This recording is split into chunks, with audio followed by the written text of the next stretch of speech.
Subscribe کیجیے ہمارے channel کو اور ساتھ والے بیل کو لازمی دبائیں تاکہ ہماری ہر نئی آنے والی ویڈیو کا نوٹیفیکیشن آپ کو ملتا رہے۔ پاکستان کا ایک بہت بڑا نام، جنہیں اللہ تعالیٰ نے دینی علوم سے بھی نوازا ہے اور دنیاوی علوم سے بھی نوازا ہے۔ آپ لوگ اکثر کیو ٹی وی پر آپ کی زیارت کرتے ہیں۔ بہت سارے جید اس وقت علماء، بہت سارے جید اس وقت شیخ آپ کے شاگرد ہیں، تو آپ اس بات کا اندازہ لگائیں شیخ اور بہت سارے جید اگر علماء ان کے شاگرد ہیں، اس شخصیت کا اپنا مقام اپنا ہے، تو یقیناً جس کا حق ہوتا ہے اس کو اس کا حق دیا جاتا ہے۔ تو عظیم مذہبی اسکالر حضرت علامہ مولانا پروفیسر ڈاکٹر محمد طاہر مصطفیٰ صاحب آپ تشریف لائے، اور اس سے اچھی بات آج یہ بھی سامنے ہے کہ قبلہ ڈاکٹر خادم حسین خورشید صاحب نے آج جتنے بھی مہمانوں کو بلایا ہے، ہر مہمان کو ایک موضوع سے نوازا ہے، ہر مہمان کو ایک موضوع سے نوازا ہے۔ تو میں ایک بات کر کے قبلہ کو دعوت دینا چاہوں گا، یاد رکھیں کوئی ایس ایچ او ہوتا ہے، اس کے گھر کے باہر اس کی نام کی پلیٹ لگی ہوتی ہے، ڈی ایس پی ہوتا ہے، اس کے گھر کے سامنے اس کے نام کی پلیٹ لگی ہوتی ہے، ڈاکٹر ہوتا ہے، اس کے گھر کے سامنے اس کے نام کی پلیٹ لگی ہوتی ہے، جو اس کا تعارف پہچان آئیڈینٹی جو ہے اور اس کا کروا رہی ہوتی ہے۔ بس ایک بات یاد رکھیے، جہاں ہم ہیں، جہاں ہم رہتے ہیں، جہاں آپ ہیں، جہاں میں ہوں، جہاں ہم ہیں، جہاں حضور کے غلام ہیں، اس کا نام پاکستان ہے۔ کیا ہے جی اس کا نام؟ اس کا نام پاکستان ہے۔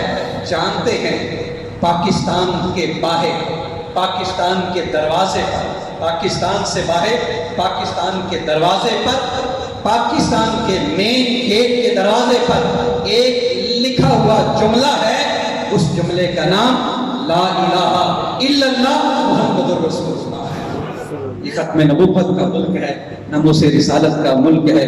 تو انتہائی نعروں کی گونج میں آپ کا موضوع ہے تحفظ ناموس رسالت کے عصری تقاضے اور ہماری ذمہ داریاں۔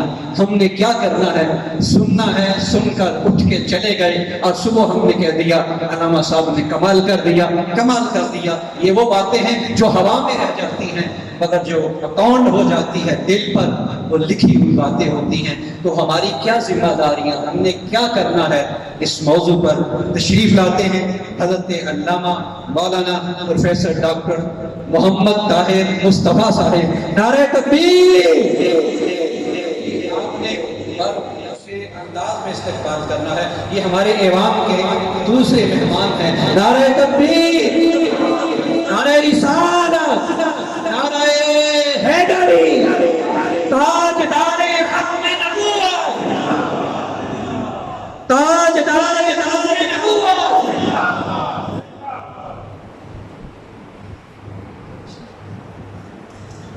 یہ ہمارے جو مہمان ہیں پروفیسر ڈاکٹر طاہر مصطفیٰ صاحب، ان کے والد گرامی کا میرے شیخ گرامی حضور فاتح عیسائیت ابو النصر منظور احمد شاہ صاحب سے بڑا گہرا تعلق رہا ہے، اور ان کے والد گرامی کی بہت خدمات ہیں عقیدہ ختم نبوت کے تحفظ میں، اور ڈاکٹر صاحب سے بڑا تعلق ہے، ان کی شفقت ہے۔ یہ بلا شبہ استاد الاساتذہ ہیں، یعنی سینکڑوں علماء کرام جو نامور علماء ہیں، انہوں نے ان کی زیر نگرانی پی ایچ ڈی اور ایم فل کے مقالہ جات مکمل کیے ہیں، اور یہ اپنے شاگردوں سے زیادہ ان کی خواہش ہوتی ہے کہ جلد میرے پاس آنے والے جو قابل قدر علماء ہیں وہ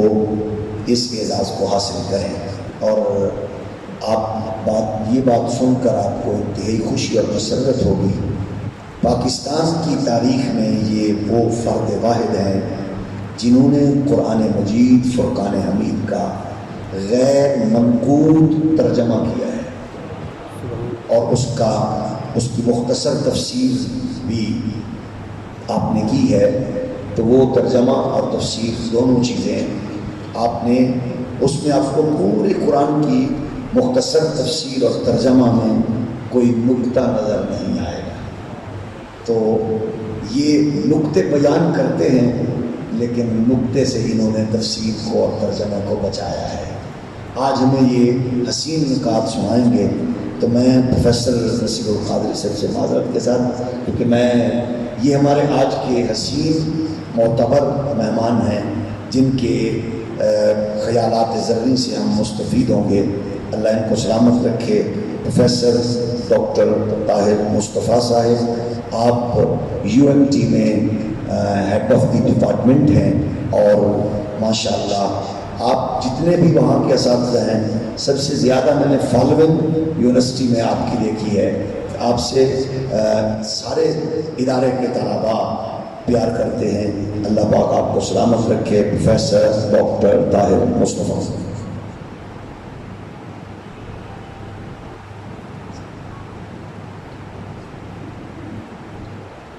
الحمدللہ وحدہ والصلاۃ والسلام علی من لا نبی بعدہ. اما بعد، اعوذ باللہ من الشیطان الرجیم. بسم اللہ الرحمن الرحیم.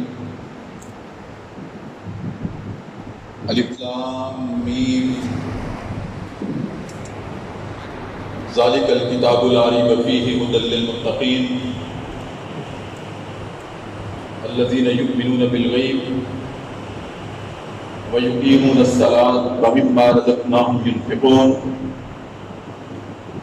والذین یؤمنون بما انزل الیک وما انزل من قبلک وبالآخرۃ ھم یوقنون. بسم اللہ الرحمن الرحیم. الیوم اکملت لکم دینکم واتممت علیکم نعمتی ورضیت لکم الاسلام دینا. بسم اللہ الرحمن الرحیم. قل یا ایہا الناس انی رسول اللہ الیکم جمیعا. بسم اللہ الرحمن الرحیم. ما کان محمد ابا احد من رجالکم ولکن رسول اللہ وخاتم النبیین. صدق اللہ العظیم وصدق رسولہ النبی الکریم. جناب خطیب العصر، دشمنان رسول کے لیے، دشمنان دین کے لیے اور دشمنان اسلام کے لیے ڈاکٹر خادم حسین الازہری، جو کہ میں کہا کرتا ہوں کہ ایک چلتی پھرتی تلوار ہیں دشمنان رسول کے لیے.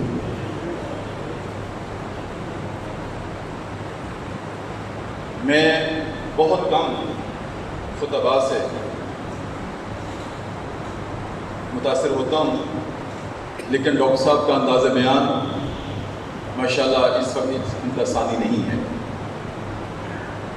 آپ خوش قسمت ہیں کہ ہر وقت ڈاکٹر صاحب کو سنتے ہیں، ہر جمعے سنتے ہیں، اور آج اللہ رب العزت نے مجھے یہ اعزاز بخشا ہے کہ میں ان کی جگہ پہ کھڑا ہو کر آپ کے سامنے نبی محتشم صلی اللہ علیہ وآلہ وسلم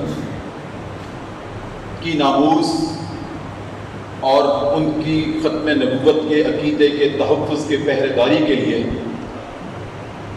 اپنا حصہ یہاں ڈالنا سعادت سمجھتا ہوں اور کسی اعزاز سے کم نہیں ہے میرے لیے.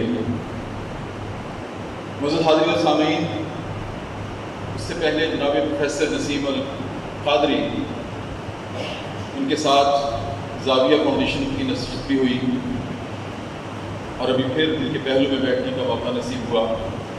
میرے لیے بہت اعزاز کی بات ہے، اور خاص طور پر آپ سامعین کے سامنے میری حاضری میں سمجھتا ہوں کہ اللہ رب العزت اس کو قبول و منظور فرمائے اور دنیا اور آخرت میں میرے لیے ایک ذات راہ بنائے. معزز حاضرین و سامعین، عقیدہ تحفظ ختم نبوت اور ہماری ذمہ داریاں، میں نے ڈاکٹر صاحب سے مانگ کر یہ موضوع لیا تھا. درخواست کی تھی کہ میں اس موضوع کے اوپر ناظرین و سامعین کو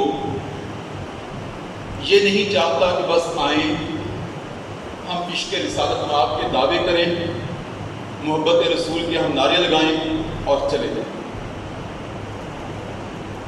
میں چاہتا ہوں کہ آج کی نشست میں میری گفتگو کے بعد آپ کو یہ اطمینان ہو اور سکینت قلب ہو کہ ہم آئے تھے اور نبی کریم صلی اللہ علیہ وآلہ وسلم کی ناموس کے لیے ہم کچھ اپنے ان نبی کے دشمنوں کے ٹکرانے کے لیے کچھ نہ کچھ دلائل اپنے قلوب و اذہان میں لے کر جا رہے ہیں۔ معزز سامعین و حاضرین، چونکہ موضوع ایک اسپیسیفک ہے، نبی محتشم صلی اللہ علیہ وآلہ وسلم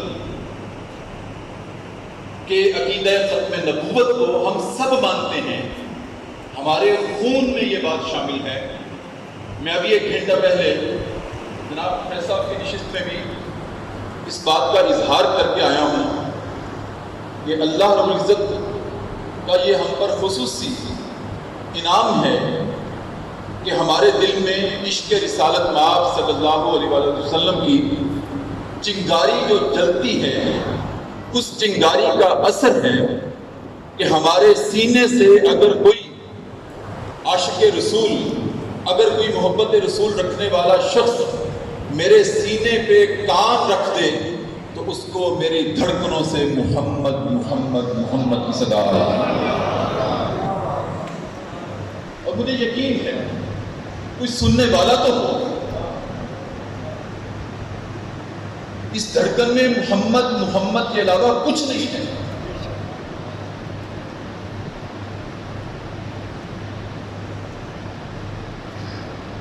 ناظرین کرام اور معزز سامعین، یہ تو میرے دل کی دھڑکن کا عالم ہے، لیکن اگر کوئی پوچھے کہ بتاؤ ختم نبوت کی تعریف کیا ہے، تو ہم یہ کہتے ہیں، ایک چھوٹی سی بات یہاں ختم نبوت کی تعریف میں ایک بات کلیئر کرنا چاہتا ہوں کہ ہم کہتے ہیں کہ خاتم النبیین ختم المرسلین حضرت محمد صلی اللہ علیہ وآلہ وسلم کے بعد کوئی نبی نہیں آئے گا، ٹھیک ہے، یہی تعریف ہے، لیکن دشمنان رسول مسیلمہ کذاب کی ذریت اور غلام احمد قادیانی کی اولاد آگے سے مغالطہ ڈالتی ہے کہ جناب آپ کہتے ہیں کہ نبی محتشم خاتم النبیین ختم المرسلین کے بعد کوئی نبی نہیں آئے گا، آپ ہمارے نبی پر اعتراض کرتے ہیں حضرت عیسیٰ نے بھی تو آنا ہے نا، ان کے بعد ہی آنا ہے، اور پھر ساتھ کہتے ہیں کہ معراج کے موقع پر بھی تو نبی آئے تھے جن کی آپ نے امامت کروائی تھی، وہ بھی تو آپ کے بعد نہیں آئے تھے۔ یہ مختلف قسم کے مکاریت اور عیاریت اور کاذبیت کے ساتھ مغالطہ دینے کی کوشش کرتے ہیں۔ جو ڈاکٹر خادم خورشید الازہری کے شاگرد ہیں یا ان کی عقیدت مند ہیں وہ تو اس فریب میں نہیں آتے، لیکن جو عام شخص ہے وہ سوچنے پر واقعتاً مجبور ہوتا ہے کہ حضرت عیسیٰ نے بھی تو آنا ہے اور معراج کے موقع پر انبیاء بھی تو آئے تھے۔ تو معزز حاضرین و سامعین، بات یہ ہے ختم نبوت کی تعریف میں آنا جانا شامل نہیں ہے۔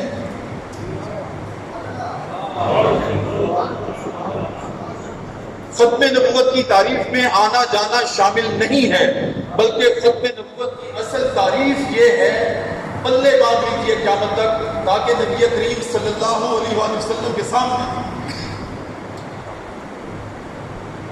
جب ہم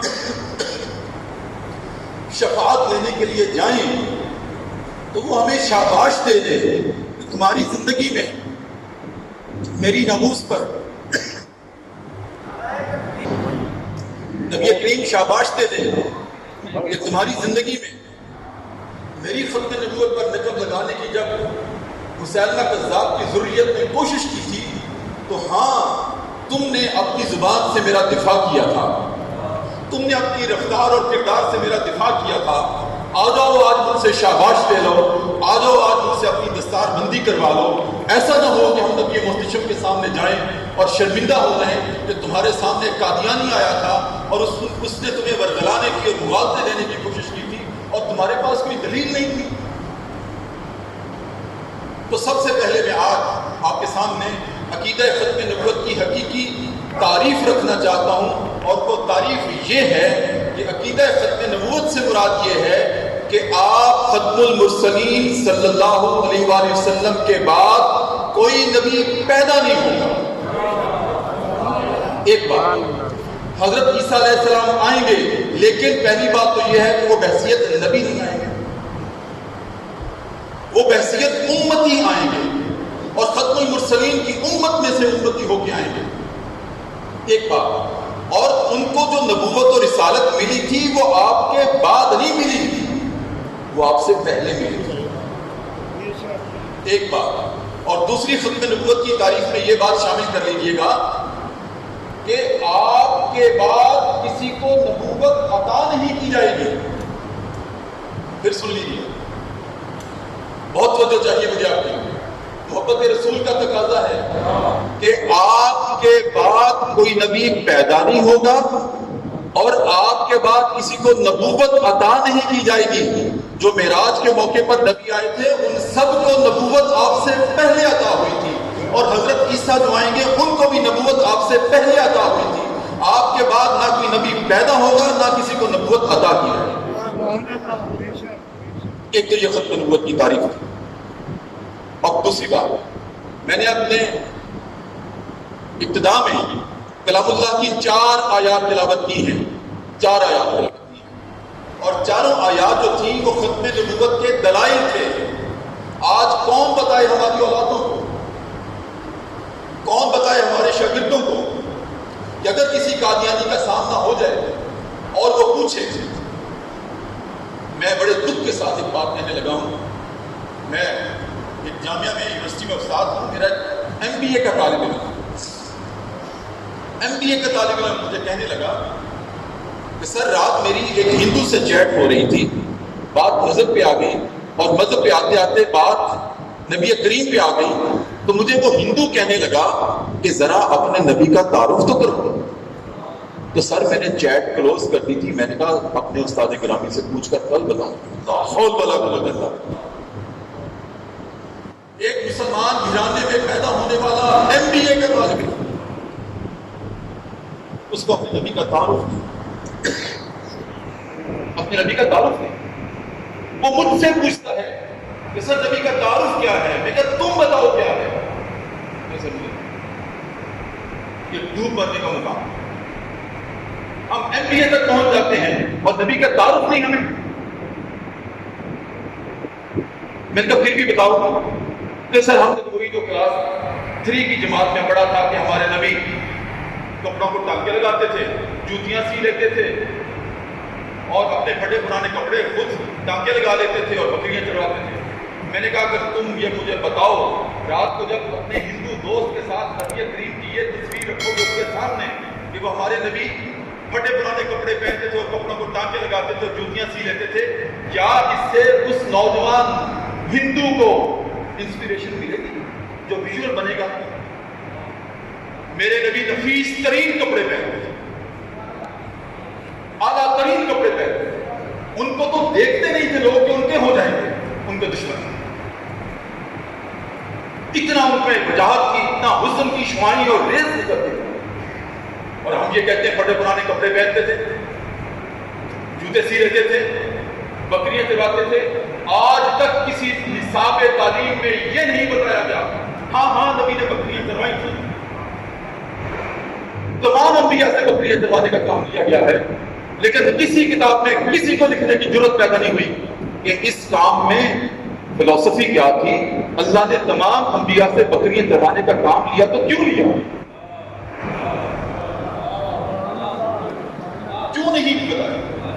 کیوں نہیں بتاتے نصاب تعلیم میں؟ بکریاں چروانے کا کام اللہ نے تمام انبیاء سے لیا ہے۔ کیوں لیا ہے؟ یہ قیادت کی اور لیڈرشپ کی کوالٹیز پیدا کرنے کے لیے لیا ہے۔ میرے نبی کا تعارف یہ ہے کہ آپ لیڈر آف ہیومینٹی تھے، رہبر و رہنما تھے انسانیت کے لیے، اور آپ کی تربیت نبوت سے سرفراز کرنے سے پہلے، تاج نبوت رکھنے سے پہلے تربیت کی جا رہی تھی کہ اے نبی آپ لیڈر ہوں گے، اور لیڈر جو ہوتا ہے وہ پوری امت کو آگے قیادت کر کے لے کے جاتا ہے اور فلاح کا راستہ دکھاتا ہے. اے نبی ہم ابھی آپ کی کسٹڈی میں بھیڑ اور بکریاں دے رہے ہیں, اور چرواہے کا سب سے پہلا کام کیا ہوتا ہے؟ چرواہے کا سب سے پہلا کام یہ ہوتا ہے کہ وہ بکریوں کو یونائٹ رکھتا ہے. اے نبی آپ نے, جب آپ نبوت سے سرفراز کیے جائیں گے, کوئی یہود ہوگا, کوئی نصارہ ہوگا, کوئی مشرک ہوگا, کوئی کافر ہوگا, کوئی ادھر جائے گا, کوئی ادھر جائے گا, کوئی ادھر جائے گا, اے نبی آپ نے سب کو بلا کر توحید کے پرچم کے تلے ان کو جمع کرنا اور متحد کرنا. یہ پہلا تاج ختم نبوت رکھنے سے پہلے آپ کی تربیت کی جا رہی ہے. اور دوسرا کام چرواہا کیا کرتا ہے کہ اپنی کسٹڈی میں جتنی بھیڑ اور بکریاں ہوتی ہیں وہ ان کو پیٹ بھر کر کھلائے بغیر واپس نہیں جاتا. اور عمر بن خطاب کو یہ سبق دیتا ہے کہ عمر یاد رکھنا, اپنے دور سلطنت میں 22 لاکھ مربع میل کی ریاست میں یہ اعلان کر دینا کہ میرے دور سلطنت میں کوئی کتا بھی بھوکا مر گیا تو عمر سے پوچھ ہوگی یہ سبق دیا کس نے تھا؟ جس نے بکریاں چروائی تھی, اور کسی بکری کو بھوکا نہیں رکھا, کسی بکری کو بھوکا نہیں رکھا تھا. دوسرا, سب سے پہلی کوالٹی بکریاں چرانے کے عمل میں کسی کتاب میں نہیں لکھی ہوئی, یہ وہ نقطے نہیں جو تم کو کتابوں میں ملے. اور تیسری کوالٹی, جب چرواہا بکریاں چرواتا ہے کبھی پسینے سے شرابور ہوتا ہے, کبھی تھک جاتا ہے, کوئی ادھر جاتی ہے, بار بار ہانکتا ہے, پسینے چھوٹ جاتے ہیں, اور لاٹھی پھینک کر بھاگ نہیں جاتا بلکہ وہ صبر کرتا ہے. اے نبی جب آپ کو نبوت سے سرفراز کریں گے, آپ کی سکی چچی ام جمیل آپ کے راستے میں کانٹے بچھائے گی. اے نبی کبھی آپ کو صحن کعبہ میں آپ کا گلا گھونٹا جائے گا اور آپ کا یار غار اور یار مزار آ کر آپ کو چھڑائے گا. اے نبی کبھی صحن کعبہ میں عقبہ بن ابی معیط آپ کی پشت پر سجدے کی حالت میں اونٹ کی گندی اونجڑی ڈال دے گا, اور سجدہ کائنات اپنے معصوم ہاتھوں سے آپ کی پشت سے وہ گندی اونجڑی اٹھائے گی. اے نبی صبر کرنا. یہ 3 کوالٹیز کون بتائے؟ کسی کتاب میں نہیں لکھا بکریاں چرانے کا. یہ لیڈرشپ کی کوالٹیز ہے, اور وہ لیڈر خاتم النبیین ہے, اور اس کی ختم نبوت کی پہلی دلیل, اگر ہم سے پوچھے کہ جی دلیل بتائیں, ہم کہتے ہیں قرآن میں آیا. بھی قرآن میں کہاں آیا؟ 4 دلیلیں ڈاکٹر صاحب کی اجازت کے ساتھ 10 منٹ آپ سے لینا چاہتا ہوں. 4 دلیلیں آپ کے سامنے رکھنے لگا ہوں. قیامت تک, اپنے آخری سانس تک اپنی اولادوں کو بتانا ہے, اپنے دوستوں کو بتانا ہے, تاکہ نبی کریم کے دربار میں حاضری لگ جائے رجسٹر کے اوپر. کیا سب سے پہلی دلیل کلام اللہ کے آغاز پر سورہ فاتحہ ہے ایک طرف, اور دوسری طرف سورہ بقرہ ہے. قرآن کریم کی پہلی اوپننگ ہے, اور سورہ بقرہ کے آغاز پر اللہ رب العزت نے اعلان کیا الف لام میم ذالک الکتاب لا ریب فیہ ھدی للمتقین الذین یؤمنون بالغیب. ذالک الف لام میم ذالک الکتاب لا ریب فیہ, یہ وہ کتاب ہے جس میں کوئی شک و شبہ نہیں ہے, منزل من اللہ ہے, اور ھدی للمتقین ہے, متقین کے لیے ہدایت ہے. مجھے توجہ چاہیے. اور آگے پھر متقین کی 6 صفات بیان کی گئی, ان کے اندر ختم نبوت کی دلیل ہے. ہم ترجمہ بھی پڑھتے ہیں, ہم کلام اللہ ناظرہ بھی پڑھتے ہیں, لیکن ہمیں پتہ ہی نہیں کہ قرآن کریم کے پہلے صفحے پر تحفظ ختم نبوت کی سب سے مضبوط ترین دلیل کیا ہے؟ 6 صفات بیان کی گئی ہیں. پہلی صفت متقین کی, جن کے لیے یہ کتاب اللہ کتاب ہدایت ہے. الذین یؤمنون بالغیب, وہ غیب پر ایمان لاتے ہیں. غیب میں کون؟ اللہ کی ملائکہ, وحی, رسالت, وہ غیب پر ایمان لاتے ہیں. دوسری صفت کیا ہے؟ وَيُقِيمُونَ الصَّلَاةَ, وہ نماز قائم کرتے ہیں. تیسری صفت کیا ہے؟ وَمِمَّا رَزَقْنَاهُمْ يُنْفِقُونَ, اور وہ ہمارے دیے ہوئے رزق میں سے خرچ کرتے ہیں. چوتھی صفت کیا ہے؟ وَالَّذِينَ يُؤْمِنُونَ بِمَا أُنزِلَ إِلَيْكَ, وہ اس پر ایمان لاتے ہیں جو کچھ آپ پر نازل ہوا. پانچویں صفت کیا ہے؟ وَمَا أُنزِلَ مِن قَبْلِكَ. اگر آپ کے بعد نبی آنا ہوتا تو ہر آسمانی الہامی کتاب اگلے آنے والے نبی کی بشارت دیتی تھی. فَمُبَشِّرٌ بِرَسُولٍ يَأْتِي مِن بَعْدِ اسْمُهُ أَحْمَدُ. حضرت عیسیٰ کو بشارت دی گئی انجیل میں, عیسیٰ آپ کے بعد ہمارا ایک نبی آئے گا جس کا نام احمد ہوگا. ہم بشارت دیتے ہیں.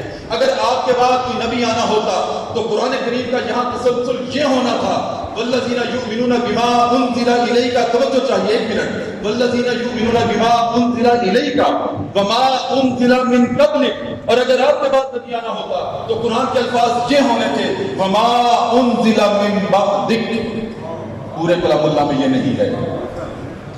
قرآن کریم کو چھان کر دیکھ لیں، وما انزل من بعدک کے الفاظ نہیں، من قبل کے بعد فل سٹاپ ہے۔ یہ ختم نبوت کی پہلی دلیل ہے۔ نبی کریم خوش ہو رہے ہوں گے اس سے دربار رسالت، کتنی توجہ سے نا آپ نے یہ پہلی دلیل سنا، شاباش دے رہے ہوں گے۔ معزز حاضرین سامعین، یہ ختم نبوت کی پہلی دلیل، وما انزل من قبلک، اس کے بعد فل سٹاپ، وبالآخرۃ ہم یوقنون، اور آخرت پر یقین رکھتے ہیں۔ دوسری دلیل سورہ مائدہ ہے، آیت نمبر 3 ہے، الیوم اکملت لکم دینکم واتممت علیکم نعمتی ورضیت لکم الاسلام دینا۔ ہر نبی دین کے تسلسل کے لیے آتا تھا۔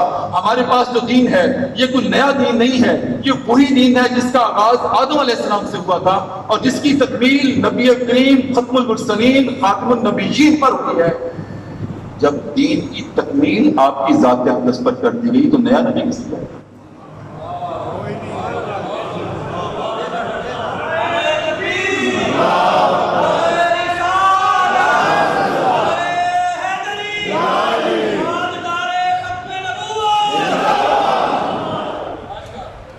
دین کی تکمیل ہو گئی ہے تو نیا نبی کس لیے آئے گا؟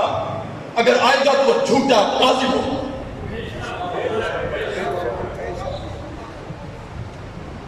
کس لیے آئے گا؟ ختم ہوگی بات، نبوت کی تکمیل ہوگی، آپ پر تکمیل کر دی گئی، آپ پر اعزاز تکمیل دین کا بھی رکھ دیا گیا، تو نیا نبی نے کس لیے آنا ہے؟ دو دلائل۔ تیسری سورہ الاعراف فنگر ٹپس پہ یاد کر لیجیے گا۔ پہلی ختم نبوت کی دلیل سورہ بقرہ آیت نمبر 3 اور 4، دوسری دلیل سورہ مائدہ آیت نمبر 3، تیسری دلیل سورہ الاعراف آیت نمبر 158 کیا ہے؟ آیت نمبر 158 جناب ڈاکٹر سعید احمد سعیدی صاحب تشریف لائیں، ماشاءاللہ۔ تیسری دلیل کیا ہے یاد رکھیے گا، سورہ الاعراف آیت نمبر 158، قل یا ایھا الناس انی رسول اللہ الیکم جمیعا۔ لفظ قل کہاں آیا ہے کلام اللہ میں؟ لفظ قل کب آیا ہے، کیوں آیا ہے؟ سورہ سورہ بقرہ کے آغاز پر لفظ قل کیوں نہیں آیا؟ سورہ بطین، سورہ یاسین، سورہ رحمان کے شروع میں قل کیوں نہیں آیا؟ بعض آیات اور سورتوں کے شروع میں قل آیا ہے، کیوں؟ جہاں نبی کریم سے کوئی سوال ہوا تھا، اور جب سوال ہوا تو اللہ رب العزت نے اس کا جواب دے کر کہا نبی آپ فرمائیں، میں نہیں کہتا، نبی آپ فرمائیں، میں آپ کی زبان سے جواب دینا چاہتا ہوں، جواب میں دے رہا ہوں، زبان میری ہے بات ان کی۔ نبی آپ کہہ دیں نا، قل کیا سوال تھا؟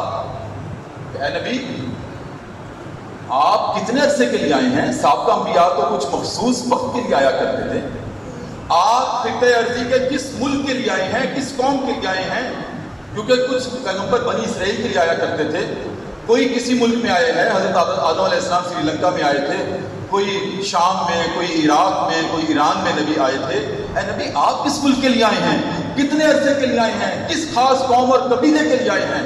اللہ نے جواب نازل کر دیا، نبی قل ان سے کہہ دیجئے انی رسول اللہ الیکم جمیعا، اور میں تم سب زمانوں کے لیے نبی آیا ہوں۔ جمیعہ میں اتنا جامع لفظ اللہ رب العزت نے استعمال کیا کہ میں تم سب کے لیے نبی بنا کر بھیجا گیا ہوں۔ سب میں سب زمانے بھی آ گئے، سب میں سب امتیں اور قومیں بھی آ گئیں، سب میں سب خاندان بھی آ گئے، سب میں قیامت تک کے لیے انسان بھی آ گئے۔ جب میرے نبی کریم سب انسانوں کے لیے، سب زمانوں کے لیے، سب قوموں کے لیے اور سب انسانوں کے لیے، خطہ ارضی کے تمام جغرافیکل جورسڈکشن کے لیے نبی بنا کر بھیجے گئے ہیں، تو نیا نبی کس لیے آئے گا اور کہاں آئے گا؟ انی رسول اللہ الیکم جمیعا۔ چوتھی دلیل، پھر اجازت چاہوں گا، سورہ الاحزاب آیت نمبر 40، جہاں اللہ رب العزت نے عقلی دلیل نہیں، اعلانیہ اعلان کیا ہے، ما کان محمد ابا احد من رجالکم ولکن رسول اللہ و خاتم النبیین۔ لوگوں سن لو، محمد صلی اللہ علیہ وسلم فدا کا امی والی، تم مردوں میں سے کسی کے باپ نہیں ہو۔ کب نازل ہوئی؟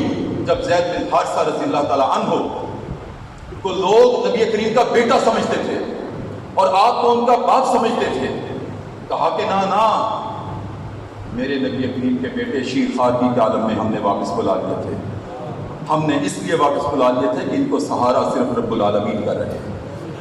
اولاد کا لوگ سہارا فخر کرتے ہیں، اے نبی آپ کا سہارا میں جو ہوں، آپ کو کیا ضرورت، میں ہوں آپ کا سہارا۔ تو لوگوں مغالطہ دل سے نکال دو، زید بن حارثہ منہ بولے بیٹے ہیں اور منہ بولے بیٹوں کی، منہ بولے رشتوں کی شریعت میں کوئی گنجائش نہیں ہے۔ نہ منہ بولی ماں، نہ منہ بولی بہن، نہ منہ بولا بیٹا، نہ منہ بولی ماں، نہ بیٹی، کوئی اس کی حیثیت نہیں ہے۔ حیثیت اسی کی ہوتی ہے جو نسبی رشتہ ہو۔ ما کان محمد ابا احد من رجالکم ولکن رسول اللہ وخاتم النبیین، ایک ختم نبوت کا موضوع سے ہٹ کے چھوٹی سی بات، لیکن آپ کو بہت اس کا بھی ایک نشہ آئے گا۔ جب یہ آیت نازل ہوئی تو زید بن حارثہ رضی اللہ تعالیٰ عنہ تھوڑے سے افسردہ ہو گئے کہ میرا اچھا پروٹوکول بنا ہوا تھا، جب میں آتا تھا تو لوگ کہتے تھے نبی کا بیٹا آ رہا ہے، کھڑے ہو جاتے تھے، جھکتے تھے۔ اب یہ تو کلیریفیکیشن آ گئی کہ محمد تم مردوں میں سے کسی کے باپ نہیں ہیں۔ زید بن حارثہ پریشان ہوئے تھوڑا سا، لیکن اللہ رب العزت نے کہا زید اصولوں پہ کوئی کمپرومائز نہیں ہے، اصول پہ کمپرومائز نہیں ہے۔ آپ نبی کے بیٹے نہیں ہو، اگر آپ کو دکھ اور افسوس ہوا ہے، اگر تھوڑا سا دل ملا گئے ہو، کملا گئے ہو، تو زید اس کی تلافی میں اس طرح سے کر دیتا ہوں کہ میں نے پورے کلام اللہ میں کسی صحابی کا نام نہیں دیا، زید میں تیرا نام دے رہا ہوں متن قرآن میں، اور جو باوضو ہو کر زید بھی کہے گا زید میں تیرے نام کی برکت سے اس کے نام اعمال میں 30 نیکیاں تو لکھ دوں گا۔ اصولوں پہ کمپرومائز نہیں، کسی نبی کا کسی صحابی کا نام نہیں ہے، نہ یار غار یار بازار سے لے کر نہ عمر بن خطاب جرنیل صحابہ، نہ عثمان بن عفان، نہ حیدر کرار، نہ بلال، نہ عبداللہ بن مسعود، زبیر بن عوام، کسی کا نام نہیں ہے۔ زید تیرا نام شامل کر رہا ہوں، خوش ہو جاؤ جو کوئی باوضو ہو کر تیرا نام صرف زید کہے گا، الف لام میم کی طرح 30 نیکیاں اس کے تیرے نام کی رکھ لیں۔ لیکن محمد ہمارے باپ، اور آگے پھر اللہ نے وضاحت کر دی، لوگوں سن لو، ما کان محمد ابا احد من رجالکم ولکن رسول اللہ وخاتم النبیین، محمد تم مردوں میں سے کسی کے باپ نہیں ہے، سورہ الاحزاب آیت نمبر 40، لیکن وہ اللہ کے رسول ہے اور خاتم النبیین ہیں۔ اور خاتم النبیین ہونے سے مراد کیا ہے؟ ڈاکٹر صاحب اور علماء اکرام تشریف رکھتے ہیں، خاتم کے معنی مہر لگانے والے کے ہیں۔ ایک چیز پر جب مہر لگا دی جاتی ہے، سیل کر دی جاتی ہے، سیل کر کے نبی کے سگنیچر اس پہ کر دیے جاتے ہیں، اس کے بعد اس دروازے میں کوئی چیز نہ داخل ہو سکتی ہے نہ آ سکتی ہے۔ آپ نبوت کا دروازہ بند کر کے سیل کرنے والے ہیں، آپ خاتم النبیین ہیں، اللہ نے اعلان کر دیا ہے۔ تو 4 دلائل میں نے آج آپ کے سامنے رکھے ہیں۔ ایک، ختم نبوت کی تعریف آپ کے سامنے رکھی ہے کہ آپ کے بعد کوئی نبی پیدا آنے جانے کی شرط نہیں ہے، حضرت عیسیٰ نے آنا ہے لیکن وہ بحیثیت نبی نہیں آنا ہے، سابقہ نبی تھے، ہم اس کو بھی حذف کرتے ہیں۔ آپ کے بعد کوئی نبی پیدا نہیں ہوگا اور آپ کے بعد کسی کو نبوت دی نہیں جائے گی۔ اس کی پہرے داری صحابہ نے کی، ہم صحابہ کی روحانی اولاد ہیں، ہمیں فخر ہے کہ ہم بدلا دو گستاخ نبی کو، غیرت مسلم زندہ ہے، ان پر مر مٹنے کا جذبہ کل بھی تھا اور آج بھی ہے، ہم نہیں برداشت کر سکتے۔ اگر تو ہمارے نبی کی ختم نبوت پر نقب لگاتا ہے، دروازہ تک کھٹکھٹاتا ہے، اپنا ناپاک ہاتھ بھی لگاتا ہے، وہ ہاتھ کاٹ دیں گے۔ اللہ نے خود اس کا اعلان کیا ہے، تبت یدا ابی لہب وتب، اے ابو لہب تیرے ہاتھ ٹوٹ جائیں، تم نے میری نبی کی اہانت کی ہے۔ اہانت برداشت نہیں ہو سکتی، یہ اللہ کی سنت ہے، نہیں برداشت ہو سکتی۔ تم کہتے ہو کہ 295 موجود ہیں، موجود ہوگی 295 جب 295 پر عمل نہیں ہوگا تو میں کہا کرتا ہوں کہ عقیدہ ختم نبوت کی پہرے داری کے لیے اس کی سپاہگری کے لیے کوئی کوالیفیکیشن نہیں ہے کہ جو عالم دین ہوگا وہی اس کا تحفظ کرے گا، جو پی ایچ ڈی ڈاکٹر ہوگا وہی اس کا تحفظ کرے گا، جس نے ایم اے اسلامیہ کیا ہے وہی اس کا تحفظ کرے گا۔ میں کہا کرتا ہوں، ابھی کہہ کے آیا ہوں زاویہ فاؤنڈیشن میں، ایک کلے بیچنے والا، بیڑی لگانے والا، اس کے سامنے میرے نبی کی اہانت کر کے تو دیکھیں، وہ قربان نہ ہوتا ہے۔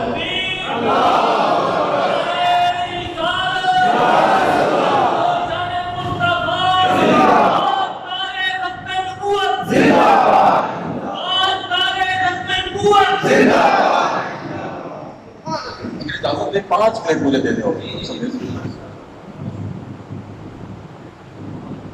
غازی رمضان کی بات سنانا غازی رمضان 19 سال کا نوجوان، کلنڈرا نوجوان، ایک بطل حریت کی تقریر سنتے ہوئے کہ تم کیسے میرے نبی کی روحانی اولاد ہو کہ تمہاری زندگی میں راج پال نے نبی کی اہانت پر مبنی کتاب لکھی، تم زندہ کیسے ہو؟ 19 سال عمر تھی غازی رمضان کی، اور تقریر سن کر فوراً گھر گیا، اور گھر جا کے اماں سے کہنے لگے، غازی رمضان نوجوان، منگنی ہوئی تھی، ابھی شادی نہیں ہوئی، اماں سے کہا اماں مجھے 5 روپے چاہیے۔ اماں کہتی کام تو تم کرتے نہیں ہو، پیسے ہی مانگتے رہتے ہو۔ تو اماں جان آج آخری مرتبہ مانگ رہا ہوں، مجھے 5 روپے دے دو، میں نے ایک چاقو لینا ہے۔ آپ جانتے ہوں گے پہلے، آج سے بھی 25 سال پہلے غراریوں والا کٹ کر کر کر ایک چاقو کھلا کرتا تھا۔ غازی رمضان نے ماں سے 5 روپے لیے اور چاقو لیا، اور اپنے دوست ایک کزن ساتھ تھے۔ عقیدہ ختم نبوت خون میں حرارت آمیز ہو چکا ہے، اور نبی کے تحفظ کے لیے، ختم نبوت کے تحفظ کے لیے برداشت نہیں ہو رہا کہ راجپال نے میرے نبی پر اہانت آمیز کتاب لکھی ہے۔ یہ وہی جذبہ ہے جب بدر میں معاذ اور محبت کہنے لگے تھے عبد الرحمن بن عوف رضی اللہ تعالیٰ عنہ سے، چاچا جان ابو جہل کہاں ہے؟ کہا بیٹا تم نے کیا کہنا ہے؟ کہا ہمیں پتہ چلا ہے اس نے ہمارے نبی کی اہانت کی ہے۔ تو غازی رمضان لاہور میں انارکلی بازار، چکوں والا بازار، بانسوں والی گلی، راجپال کی دکان تھی، وہاں چاقو لے کے چلے گئے۔ کزن کو کہتے ہیں میں نے آج اس کو چھوڑنا نہیں ہے، اور کزن ساتھ، کزن بھی اور دوست بھی ہے، وہ کہتا ہے میں نے مارنا ہے، وہ کہتا نہیں میں نے مارنا ہے، کہا ٹاس کر لیتے ہیں۔ کام کیے نہیں جاتے، کام لیے جاتے ہیں، کام کیے نہیں جاتے، کام لیے جاتے ہیں۔ ایک 5 روپے ایسے پھینکے، کہا یہ طرف تمہاری یہ طرف میری، اپنے کزن سے ڈائلاگ ہو رہا ہے، مکالمہ ہو رہا ہے، اور جب ایسے پھینکی تو وہ طرف نکلی جو غازی رمضان کی تھی، کرا غازی رمضان کا نکلا۔ کزن کہتا نہیں میں نے مارنا ہے نبی کے دشمن کو، کہا ایک دفعہ پھر ٹاس کر لو، کہا کر لیتے ہیں۔ دوسری دفعہ کی، پھر غازی رمضان کی نکلی، وہ کہتا ہے آخری مرتبہ، تیسری مرتبہ کل بس اس کے بعد نہیں کریں گے۔ تیسری مرتبہ پھر ٹاس کی، پھر غازی رمضان کا نام نکلی، کہنے لگا بھائی پھر اب جاؤ، میں نے کہا۔ ادھر سے راجپال آیا، اس نے اردو بازار میں اپنی دکان کھولی، اور جب دکان کھولی تو غازی رمضان شہید گئے۔ آپ کو یہ بھی معلوم ہے کہ غازی رمضان شہید کو غازی کیوں کہتے ہیں اور شہید کیوں کہتے ہیں؟ یا تو غازی ہوں یا شہید ہوں، دونوں اعزاز پائے آپ نے۔ کیسے پائے؟ جا کے چلے گئے، کزن کو کہا تم یہاں نکر پہ کھڑے ہونا اور میں جاتا ہوں، چاقو کھول کے چھپا کے لے گئے، اور جا کے راجپال سے کہا کہ مجھے وہ کتاب چاہیے، میں تو اس کا نام لینا گوارا نہیں کرتا، مجھے وہ کتاب چاہیے۔ اس نے سمجھا کلائنٹ آیا ہے، گاہک آیا ہے، وہ شیلف سے کتاب لایا، اس نے ایک ہاتھ سے کتاب دی، غازی رمضان نے ایسے اس کے پیٹ میں چھرا گھونپا اور گر گیا، اور خون سے لت پر دوڑے ہوئے اپنے کزن کے پاس گئے، کہنے لگے میں مار آیا ہوں۔ غازی ہو گئے۔ غازی کسے کہتے ہیں؟ جو فتح کر کے زندہ واپس آ جائے، غازی ہو گئے۔ اور دوسرے لمحے میں خیال آیا وہ ظالم ابھی زندہ نہ ہوا، پھر گئے اور پھر جا کے وہ غراریوں والا چاقو جو تھا راجپال کے پیٹ میں کراس کا نشان بنایا اور اس کی انتڑیاں باہر نکال لی۔ اس دوران کچھ لوگ جمع ہو گئے تھے اور جب لوگ جمع ہو گئے تھے انہوں نے غازی نمدین شہید کو دبوچ لیا اور گرفتار کر لیا اور وہ گرفتار ہو گئے. معزز حاضرین و سامعین، جب گرفتار ہو گئے مقدمہ چلا. 1929 کی بات، اکتوبر 1929 کی بات ہے، 29 اکتوبر کی بات ہے. تو جب گرفتار ہو گئے قائد اعظم وکیل میاں والی جیل اور ہائی کورٹ میں پیشی کے لیے آیا کرتے تھے. جب پیشی کے لیے آیا کرتے تھے آگے سے علامہ کھڑے ہوتے تھے بختر بند گاڑی کا دروازہ کھلنے کے انتظار میں، اور جب دروازہ کھلتا تھا غازی نمدین شہید ہاتھ کڑی لگے ہوئے جب نیچے اترتے تھے، علامہ اس ہاتھ کو چومتے چومتے چومتے عدالت کے کمرے تک جاتے تھے اور ساتھ بیٹھے اس ہاتھ کو چومتے رہتے تھے جس ہاتھ سے دشمن رسول کو فاصلے جہنم کیا تھا. کہتے تھے میں یہ ہاتھ کہاں سے لاؤں؟ میرے ہاتھوں سے رنگ اور خوشبوئیں جاتی نہیں، میرے ہاتھوں سے رنگ اور خوشبوئیں جاتی نہیں، میں نے اس میں محمد کو لکھا بہت اور چوما بہت. چومتے رہے. ایک وقت آیا وکیل محترم نے، قائد اعظم نے اپنے وکالت کا نقطہ نکالا ان کو بچانے کے لیے. توجہ چاہیے. قائد اعظم نے کہا کہ غازی نمدین شہید، غازی نمدین بہت پیچیدہ مسئلہ ہو گیا ہے، گواہ موجود ہیں ان کی جن کے سامنے آپ نے راجپال کو مارا تھا. بچنے کی دو صورتیں ہیں. بطور وکیل دو نقطے پیش کیے اگر آپ ایگری کریں تو.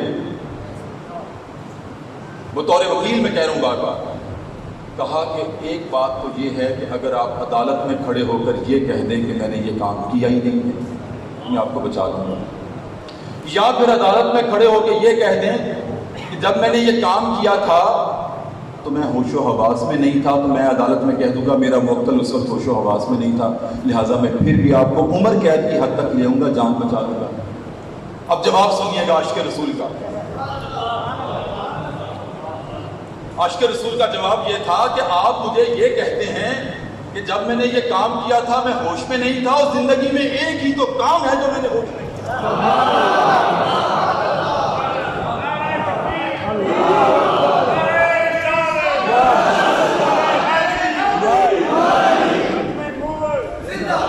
زندگی میں ایک ہی تو کام ہے جو میں نے ہوش میں کیا تھا. آپ مجھے یہ کہتے میں یہ کہہ دوں پھانسی لگتی ہے تو لگنے دے، میں تو اس وقت کے انتظار میں ہوں کب دربار رسالت کے دروازے کھلیں گے، کب مجھے پھانسی لگے گی اور نبی محتشم خود آ کے میرے استقبال کریں گے، میرا ماتھا چومیں گے. غازی نمدین شہید تم نے میری عزت کی لاج رکھی.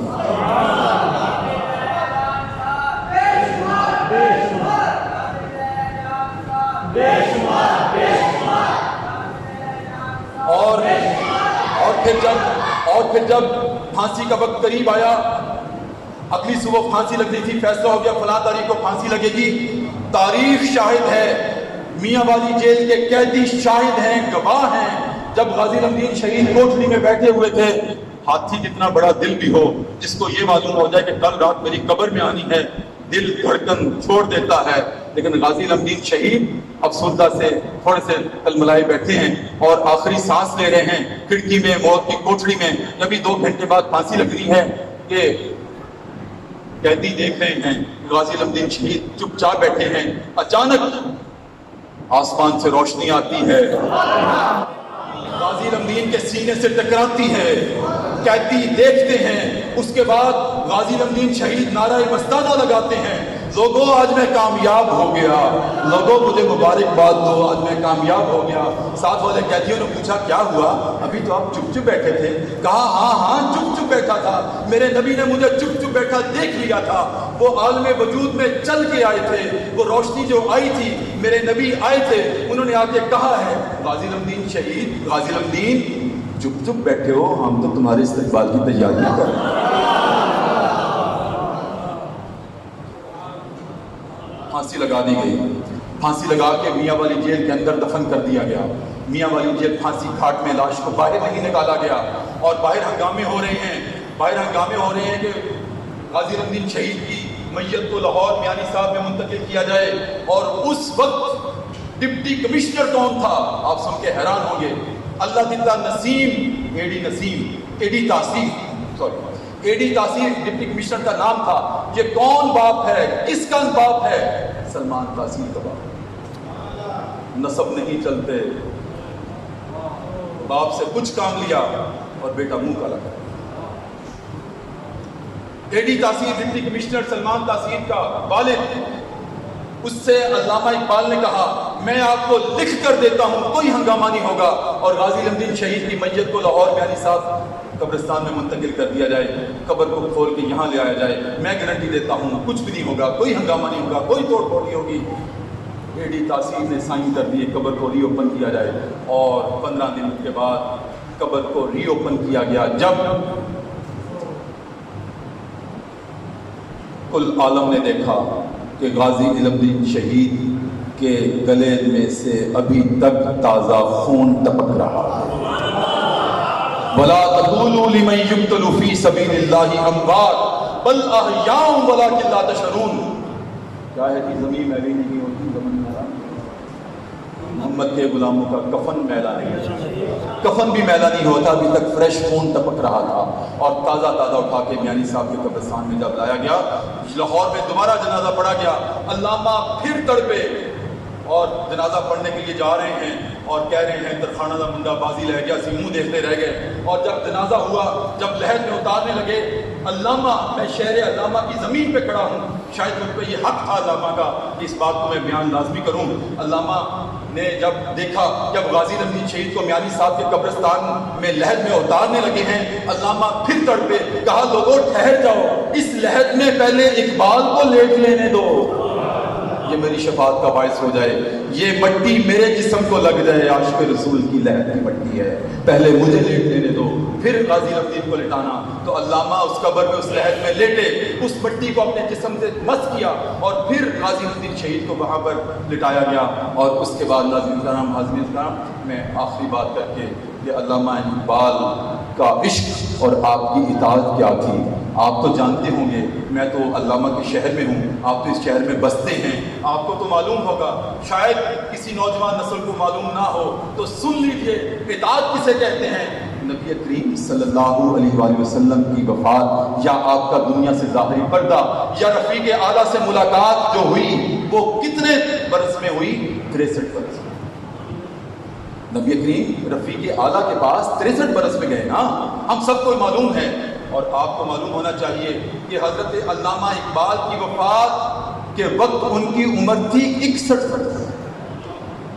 61 برس عمر تھی, 2 سال کا وقفہ تھا.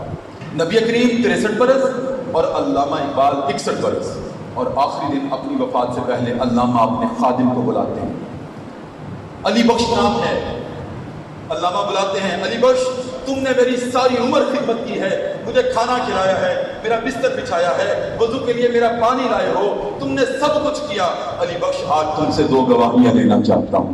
علی بخش میرے سامنے بیٹھو. پہلی گواہی یہ ہے, علی بخش آج میں جا رہا ہوں. علی بخش آج میں جا رہا ہوں, اور گواہ رہنا میں 61 برس میں جا رہا ہوں. بہت توجہ چاہیے. علی بخش گواہ رہنا میں 61 برس میں جا رہا ہوں.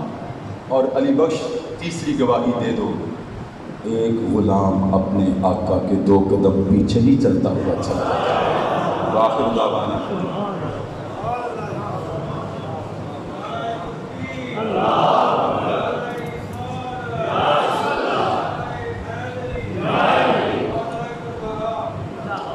حاضرین محترم, آپ نے ابھی انتہائی پہلے علمی, پھر فکری, پھر جذباتی, پھر ایمانی گفتگو سنی. 4 حصوں میں آپ نے وضاحت کر کے پہلے علمی گفتگو اور آپ نے خوب علمی باتیں, پھر ہمیں بتایا کہ کہاں اس وقت ہم کھڑے ہیں, ہم نے کرنا کیا, اور آخر میں انہوں نے اپنے جذبات نہیں دیے, انہیں اقبال کے بھی جذبات دیے. ڈاکٹر صاحب میں آج اس پنڈال میں آپ کی نظر ایک بات کرنا چاہتا ہوں. لوگ کہتے ہیں کہ مولویوں اور ڈاکٹروں کی نہیں لگتی. لوگ کہتے ہیں مولویوں اور ڈاکٹروں کی نہیں لگتی, لوگ کہتے ہیں پروفیسر اور مولویوں کی نہیں لگتی. میرا بھی دلیل سے وابستہ ہے, میرا جملہ یاد میں رپیٹ کرنے لگا ہوں.